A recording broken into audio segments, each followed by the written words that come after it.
Assalamualaikum warahmatullahi wabarakatuh. Perkenalkan kami dari kelompok 1 Matkul Pendidikan Agama Islam. Nama saya Muhammad Mal Faruk dengan NIM 15026250025 Prodi Pendidikan Teknik Mesin. Halo, nama saya Rizky Putra Swendar dengan NIM 1502625 dari Prodi Pendidikan Teknik Mesin.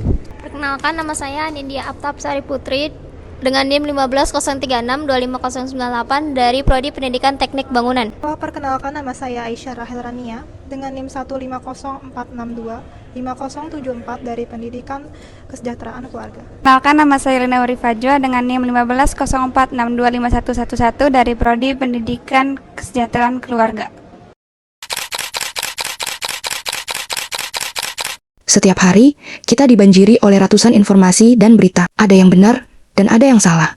Sayangnya, kita hidup di era di mana berita lebih cepat dipercaya daripada diverifikasi.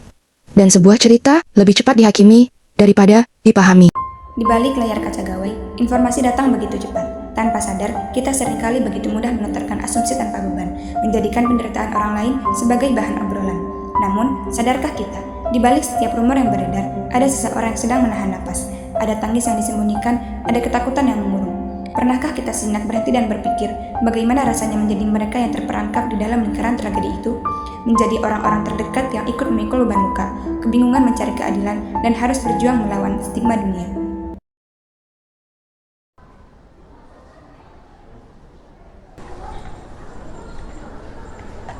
Alia, Nisa, kamu lagi gak ada kelas? tadi kan aku udah bilang kamu kalau aku nggak jadi praktikum.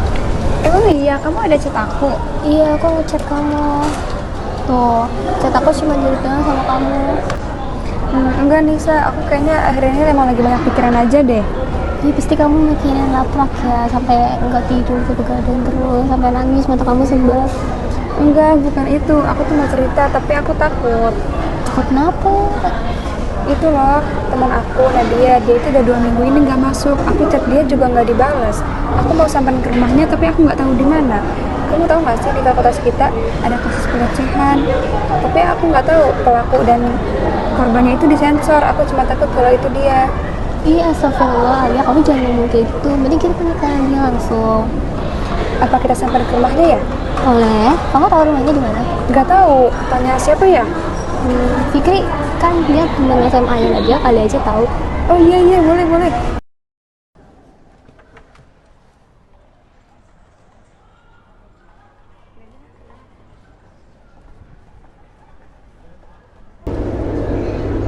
Za, lu udah baca grup angkatan belum? Gila sih ini. Ini katanya ada kasus pelecehan di fakultas kita. Kasus apaan, Fik? Jangan gampang makan gosip, Fik. Biasanya seringnya bumbu doang itu mah. Beneran, Za. Katanya korbannya itu sampai gak masuk kuliah sampai 2 minggu. Tapi gua agak gimana gitu ya. Kan zaman sekarang banyak yang playing victim cuma buat cari suasana doang atau caper gitu ya. Lu tau kejadiannya nggak? Kenal orangnya nggak? Ya enggak sih. Tapi kan logikanya ya, kalau emang kejadian, kenapa nggak dari dulu teriaknya? Kenapa baru sekarang ribetnya? Fik, lu dengerin gue. Lu nggak tahu apa yang dialami, lu nggak tahu posisi korban gimana. Tapi lu udah nyimpulin sendiri. Emang gampang banget ya nyalain korban. Begitulah kita. Seringkali lisan kita bergerak lebih cepat daripada niat untuk mencari kebenaran, mengubah prasangka menjadi senjata yang melukai.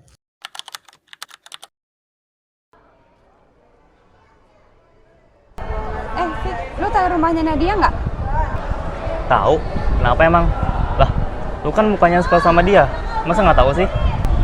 Tahu daerahnya doang, nggak tahu spesifiknya. Lu kan teman SMA-nya dia, kali aja lu tahu. Oh, rumahnya di sana, di depannya Alfamart, masuk gang. Nah, situ rumahnya. Oh, oke, makasih. Iya, sama-sama. Tapi tumben lu nanya rumahnya Nadia. Bukannya lu sama dia terus ya?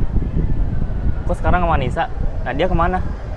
Nah itu kata si Alia, Nadia nggak masuk udah 2 minggu. Di chat nggak ada kabar juga. Jadi bingung mau izin sakit atau apa, nggak ada keterangan. Makanya nanya ke lu, kan lu teman SMA-nya. Hah? 2 minggu? Lah, beneran? Berarti beneran ada dong? Fik, jangan langsung ngomong kayak gitu. Kita kan nggak tahu apa yang sebenarnya terjadi. Jangan langsung berasumsi kayak gitu. Nanti jatuhnya fitnah lu.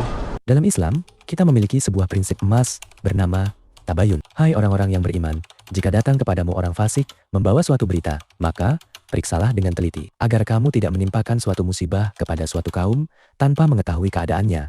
QS Al-Hujurat 6. Fik, jangan asal ngomong. Kalau ngomong tuh berdasarkan data dan fakta. Jangan asal ngomong doang. Lu jatuhnya nindas. Bener tuh kata Nisa, tabayun dulu. Jangan sampai ucapan lu hari ini menjadi dosa jariah buat lu karena lu nyebarin fitnah. Jangan sampai ngancurin mental yang sebenarnya jadi korban. Ya gimana nggak langsung kepikiran itu, Sa? Kan korbannya juga sama, nggak masuk sampai 2 minggu. Tapi kok bisa Nadia sih? Temen SMA gue yang polos ingusan itu. Mending kita cari kebenarannya dulu. Mastiin kalau Nadia nggak kenapa-napa. Oh iya, kalian mau ke rumah Nadia kapan? Kayaknya besok deh. Gue belum beliin apa-apa juga buat dia. Gak enak juga kalau berpengunjung gak bawa apa-apa. Boleh, nanti kalau misalnya Nadia belum masuk, besok kita samperin aja gimana? Nanti kalian mau ikut? Boleh. Ikut nggak, Fik? Ikut deh, daripada salah rumah, pada malu ah.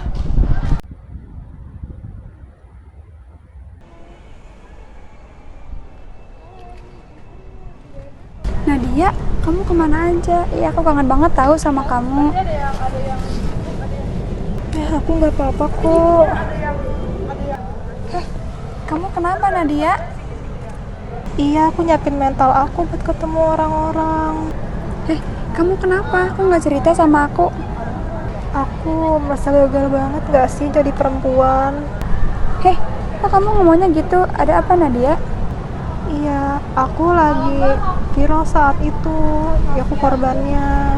Astagfirullahaladzim, Nadia, kamu kenapa nggak bilang ke aku? Kamu jangan bilang kayak gitu ya. Kamu jangan bilang kamu itu perempuan rendah. Kamu itu korban, kamu itu dengar. Emang mereka Pro di mana dia? Pelakunya orang luar kampus kita, Al. Aku mau ngadu ke siapa ya? Aku ingin ngaju ke pengaduan, tapi aku takut. Aku nahan semuanya sampai nangis.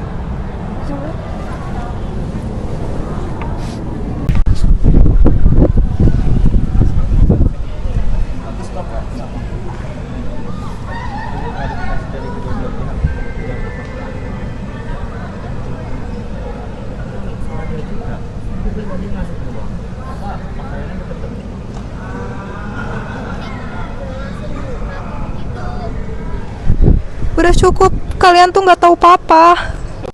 Nadia, kenapa? Fik, lo tuh jangan ngomong kayak gitu depan Nadia. Dia itu korban tahu. Lo ngomong kayak gitu bisa bikin dia ke-trigger. Ya bener, Al. Berarti bener dong asumsi gue kemarin. Selama ini gue asal ceplos-ceplos aja. Asumsi gue juga ngasal biar kelihatan asik. Padahal gue buta soal fakta di lapangan ya. Ya walaupun asumsi gue bener sih.